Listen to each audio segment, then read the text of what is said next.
David Bennett.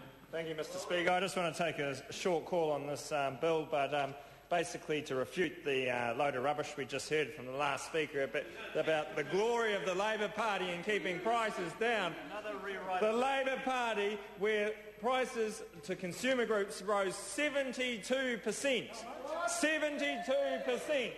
That's how much electricity costs increased under the Labor government. They were good at controlling costs, weren't they?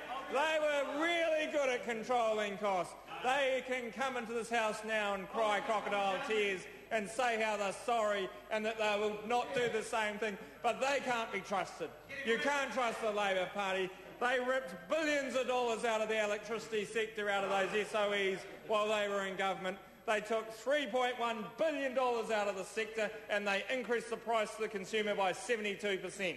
That isn't a government that's fair and equitable and looking after those that have to pay for their power bills. That's a government that raped and pillaged the power industry for the last 9 years to pay for their election promises. And the National Party has put this bill together to provide a system that provides fairness and competition, and the good people of the South Island will be looking at this bill saying, finally we have some competition in our power market in the South, and it will give some diversity to the companies that are producing that power so that they can meet renewable targets. Under National, their renewable targets have gone up.